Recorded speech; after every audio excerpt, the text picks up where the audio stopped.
Hi everyone, how are you? Hope you all are doing really great. So let's start talking about my PR journey, which is one of the most memorable event of my life. I would discuss about my personal experience on my PR journey. So let's start. First of all, to begin with, and to even decide about moving into any country, one needs to have the correct mindset.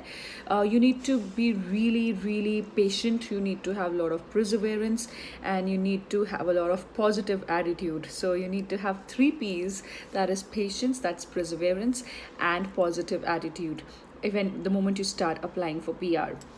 So having a right mindset is very important to even begin of planning to migrating into another country. Secondly, I'll talk about Canada PR process. So there are two ways which one can apply for permanent residence in Canada.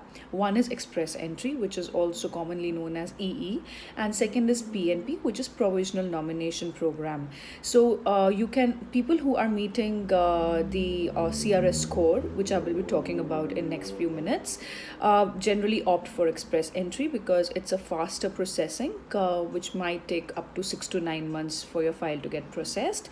Then you have PNP, which is a provisional nomination program, in which if you're not meeting the score in your CRS, so one you get a nomination from one of the provinces, and your score is added up to your CRS score. As I've been talking about CRS score, first of all, the moment you decide to move to Canada, please go to CIC website, and there is a comprehensive ranking system. It's a very easy thing to evaluate your comprehensive score. So you have to answer all the questions which are lined up in CRS chart. There's a questionnaire which you have to fill in. Just fill that questionnaire and be true to yourself and see, as per your age, your education, your professional experience, you have to put all of that in place, and your total of your CRS score would be coming in. Once your CRS score has come in, for example, if you think your score is 460, 465, the cutoff right now is really high. It's around 460. This year, the cutoff has not fallen below 458. So, but if your score is around 450 and above, you're good to go for express entry. Otherwise, if your score is falling around 430, 435, maybe 440 even today, so you can opt for PNP. That is, you can put your file, you can apply, and the second option would be opting for PNP. Because my process was through express entry, let's start talking about the express entry in detail. The first thing for express entry is that you need to prepare for your IELTS exam. This is one of the hardest steps to be done. When you have to appear for IELTS, you have to take care of one thing, that in listening you cannot get less than 8. You need to have 8777, that is 8 in listening, and rest all other modules you have to have 7. So this is like a golden score that we call in PR process. 8777 gets you 50 score in your CRS. So you need to be really well prepared. Book your dates on two of the yeah, two of the websites, which is IDP or British Council. IDP and British Council are two bodies which conduct these tests in India. There are many rumors and many word spread that IDP is easier, British Council is easier.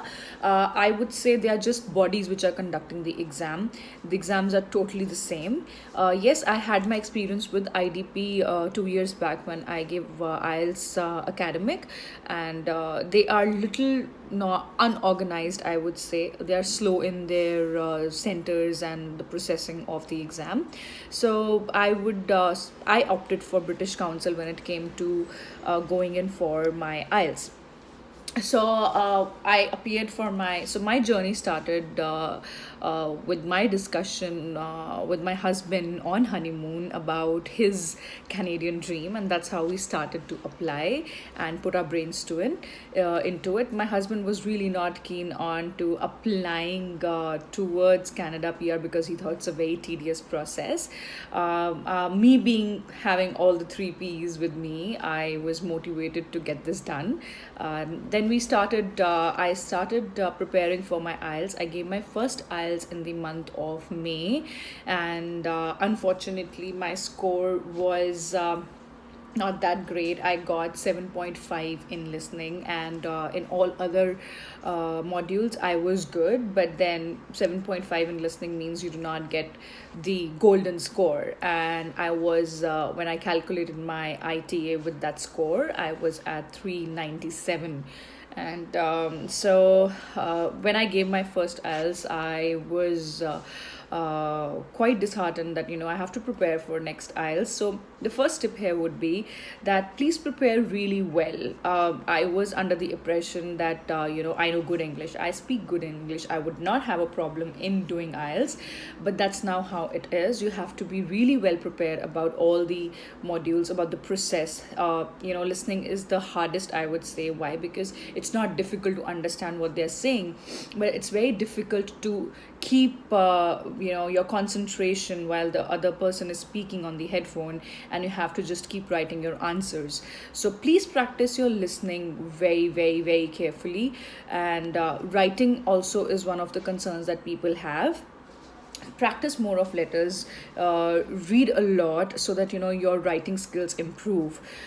uh, Talking about my IELTS, my first IELTS was a disaster. I went on to the second step, and that was applying for my transcripts. I'm master's in business administration, and I have done my bachelor's of commerce from Punjab University. Getting my MBA transcripts was like a cakewalk. I gave a call to my university, that's ICFA University, and I got my transcripts in less than 3 days. The process then was a little different about transcripts.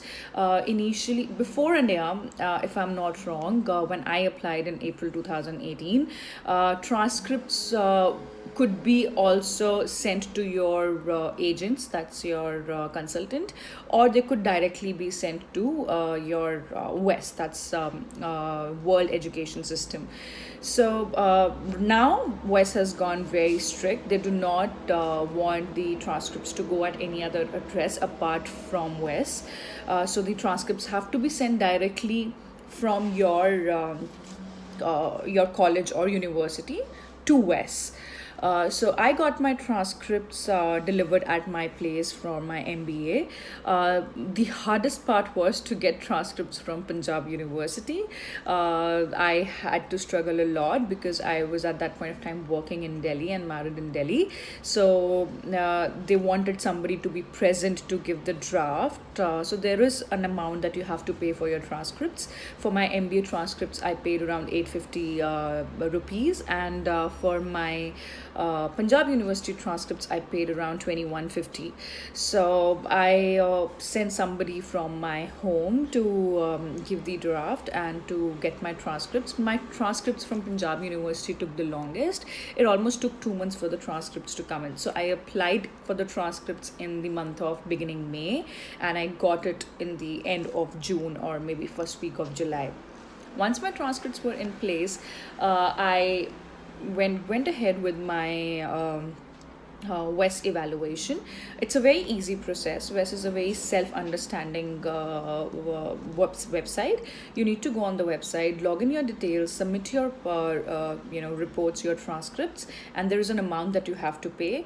As far as my understanding, and clearly what I remember, I paid around $325 for my fast delivery of my WES reports. My WES reports were, to my surprise, came within 2.5 weeks span. and it was processed at a very quick quick span of time. My WES evaluation was masters, so they considered my bachelor's as 4 years of bachelor's, that is 4 years of graduation, and they considered my MBA degree and they considered me as 2 years master. So bingo, my score here also goes up because I was masters. So now 2 points done. IELTS. I really did not do good. Transcripts I was really happy with. Best evaluated my degree, and they gave me evaluation as per their credentials, and they considered my masters as masters. Now was the turn to reappear for my IELTS again. So I appeared for my. I think there was a lag in between all of this time, and I got my IELTS done in the month of November. I appeared for my IELTS in the first week of November, and I really prepared hard for it. I used to go to work and come back in the evening and sit down with my husband. My husband used to put the timer, and I used to appear for my IELTS exam. Once I used to practice hard, and every evening I at least used to appear for 5 listening exams. I never had much of a problem with writing, speaking, or reading, but my major concern was listening because I was petrified with the fact that what if I miss out on listening to the other person. So the day of my IELTS came. I clearly do not remember the exact date, but it was, I think, first week of November that I appeared for IELTS in 2017. I gave my IELTS and I scored, waited for my score, and my score was supposed to come on the most important day, which was on my birthday. And if my score would have not come good, my birthday would have got ruined. My everything would have got, fallen down the, ceiling. I would have felt really sad on my birthday. But I think by God's grace, that was a gift that I got. On 24th November, my result came, and my IELTS score was, yay, it was CLB 9, that is 8777. I scored 8.5 in listening, and I scored 7.5 in writing, reading, and I scored 8.5 in my speaking. So this was my score, and I got CLB 9. So 2 hurdles passed. My WES is in place. My IELTS is in place. Once these 2 things are there, you can easily create your express entry, and then you can also, calculate your CRS once again, because now you have the exact IELTS score and you have the exact WES evaluation. So these 2 are the key things that you have to keep it in mind. The third thing, which is very important, which people majorly miss out, is NOC code. You need to be very particular about your NOC code before you even think of applying. NOC code, what I mean by NOC code is that when you're preparing for your IELTS, when you're looking forward to moving to Canada, there are the profiles and professional experiences which are given a lot of weightage by Canadian government, and for which they have openings in Canada. So that's the reason they want people of that experience to come into their country. So talking about your experience, you have to see if your experience fall under a respective NOC. Again, go to CIC website and opt for your NOC code. You have to just search. You have to type your experience. For example, I'm from sales background. I was a corporate sales manager, so there is a proper NOC code which is for sales experience. If I'm not wrong, it is 0124. Maybe I am wrong on that. So I have missed out on my NOC code. So you have to be very careful on what NOC code that you are choosing.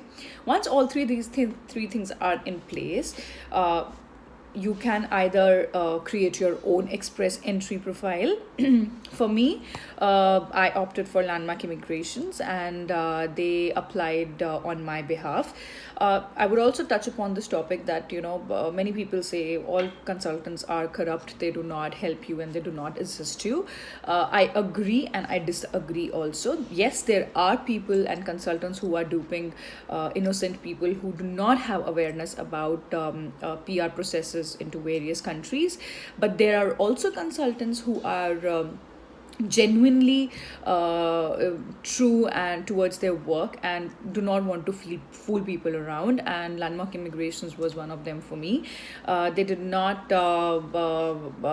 fool around with my file, and they give genuine guidance. So my advice to all of you would be, it's well and good if you can apply on your own, but because there are certain questions which one is really not aware of. Secondly, the kind of routine that we have, we do not get time at our work to study so much about the process. Yes, it's your comfort, it's your prioritizing how you want to go about it. I personally opted for Landmark Immigrations for my application of the file. My express entry profile was created, and wow, my score was 454. In 2017, the scores were as low as 415. There were times that the score was 438, 440, so I was good to go. Then comes January. I get my ITA in January 24th. 24th is a really lucky day for me. Everything happens on the 24th. So I got my IT on the Jan 24th. The next steps after the getting the ITA is that you have to keep all your documents ready. So you need to first go in for your medicals. You have to get your medicals done, which are around 10,500. Then you have to go for your PCC, which is your police clearance certificate, which you have to take from your local police station. It's a very easy process. You have to go to Passport Kendra Seva website, and you have to take an appointment, and it's like not even a 10 minutes job to take an appointment for your PCC. Here's a point which has to be into consideration. My husband has got his passport made like less than an year ago, so he got his PCC on the spot. So they do not do verification. They do not come at your place if your passport is less than 6 months. Sorry, less than 1 year.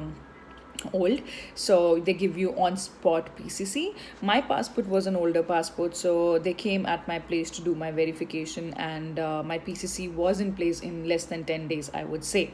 Another PCC which one has to opt for, if you have stayed in any other country for more than 6 months, you need to go in for police verification for that very respective country. My husband stayed in Canada for more than 3 years for his studies, so his evaluation was done through RCMP of PCC. So we applied his PCC through one of the service providers in Delhi, and they took around 15,000 from us, and within 15 days my PCC for my husband was in place. So PCC is done, everything is in place, our IT is in place, and so the mistake that I made from which you all can learn is, during my husband's period in Canada, he worked part-time in one of these stores in Canada, and I thought that I could count those points of employment in my CRS scoring. So here's a learning from all of you: please do not add up the score in CRS without giving a deep thought on it. If you do not have right documents for it, please do not add up the score, because later on you might face rejection, or you might have mispresentation of information, and which would lead to 5 years ban and inadmissibility in Canada. So after the IT came, my consultant gave me a call, and he asked for all the documents. I'll be sharing the list of documents that are required. After he shared the list of documents with me, I could see that he has asked for employment letter and experience letter for my husband's Canadian experience, and boop, the balloon is burst, and my husband tells me that it was a part-time job, and he does not have any kind of experience letter for that very rich job. I gave a call to broke this news to my consultant, and he told me that we need to decline the ITA, and my score also fell by 7 points. So from 454, my score came down to 438, and 2018 the score was more than 445. So I was really disheartened. January 24th, 28th, we decided to decline the ITA. we were in the express entry pool already. So my husband, to increase the score, now we had my husband to appear for IELTS. My husband appeared for IELTS, and with his score of IELTS, he also got CLB 9, and with his score from 440 my score came to 454. So once my score came to 454, we were really happy. But again, the major stress comes in when when every Wednesday we used to get an ITA. So the IT comes in and the score was 456. That was the highest score of the year 2018, and we missed it by 2 points. Very sad, very upset. So that's why I say is you need to really be strong to be in this process, or you'll be heartbroken at every step. We were really disheartened, and the week passed by, and we were again waiting for Wednesday to come in. But to my surprise, it was a Monday, and I came back from work, and I suddenly see a lot of I follow a few groups on Facebook, and I see, oh my god, there is an IT, there's a draw that has come, and the draw was at 449 out of nowhere on a Monday. Usually the draws come on Wednesdays by CIC, but that day maybe it was my day, our day, and the draw came on Monday, which was March 24th again. We next day, after a few hours, we got our ITA, and a few hours later, we got the ITA. 2 days later, we booked for our medical exam, and being in Delhi, we booked it at Max. We got our exam done. For appearing for the medical exam, you need to carry your ITA with you, the print of ITA with you, and they would examine you and post your medical reports on CIC. Medicals were done. Now the list of documents that one need to have with them is, you need to have your birth certificates in place. If you're married, a very important certificate is your marriage certificate. You need to have your WES evaluation, we already have spoken about. Your IELTS is already in place.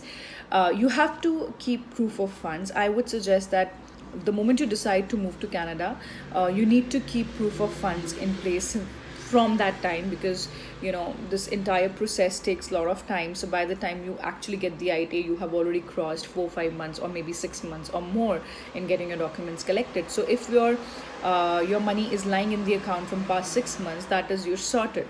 So for a single person, the amount that is required to be in the account is around $12,000, and we were a couple, so we had to maintain a balance of $15,000 in our account, 15,500 in my account. So I was the main applicant because I had the Masters of Business Administration, and my husband was a dependent. So we had to collect all the papers. I have to, one is your IELTS score, second is your WES, third is your birth certificate, fourth, if you're married, you need to keep your marriage certificate in place. All your reference letters from your past experience need to be in place. More documents you have for your professional experience, better that would be, because it gives the confidence to the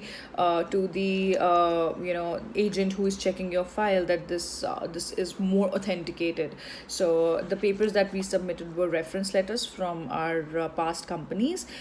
We also gave my salary slips, my experience, my reference letter from my current employer.